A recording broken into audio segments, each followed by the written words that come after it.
నమస్తే. ఈ ఆధునిక కాలంలో మొబైల్ ఫోన్ అనేది మనలో ఒక భాగంగా మారిపోయింది. ఒక్క సెకండ్ కూడా దాన్ని వదిలి ఉండలేని స్థితికి వచ్చాం. అయితే మీ ఫోన్ను ప్యాంట్ ముందు జేబులో పెట్టుకునే అలవాటు ఉందా? అయితే మీరు ప్రమాదంలో ఉన్నట్లేనని ఆరోగ్య నిపుణులు హెచ్చరిస్తున్నారు. మొబైల్ నుండి వెలువడే రేడియేషన్, వేడి పురుషుల పునరుత్పత్తి సామర్థ్యంపై, ముఖ్యంగా వీర్య కణాల ఆరోగ్యంపై తీవ్ర ప్రతికూల ప్రభావం చూపుతుంది అని తాజా అధ్యయనాలు వెల్లడిస్తున్నాయి. మొబైల్ ఫోన్లు నిరంతరం రేడియో ఫ్రీక్వెన్సీ వికిరణాన్ని విడుదల చేస్తాయి. ఫోన్ను ప్యాంట్ జేబులో పెట్టుకోవడం వల్ల వృషణ కణజాలంలో ఆక్సీకరణ ఒత్తిడి పెరుగుతుంది. ఇది వీర్య కణాల డిఎన్ఏను దెబ్బతీయడమే కాకుండా వాటి చలన శక్తిని గణనీయంగా తగ్గిస్తుంది అని నోవా ఐవీఎఫ్ ఫర్టిలిటీ నిపుణులు డాక్టర్ జ్యోతి త్రిపాఠి తెలిపారు.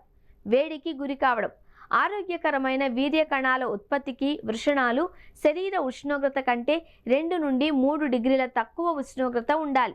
ఫోన్ను ప్యాంట్ జేబులో ఎక్కువ గంటలు ఉంచడం వల్ల ఆ ప్రాంతంలో ఉష్ణోగ్రత పెరుగుతుంది.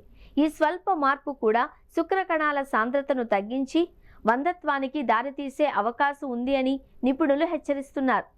మార్చుకోదగిన అలవాటే, ఆందోళన వద్దు.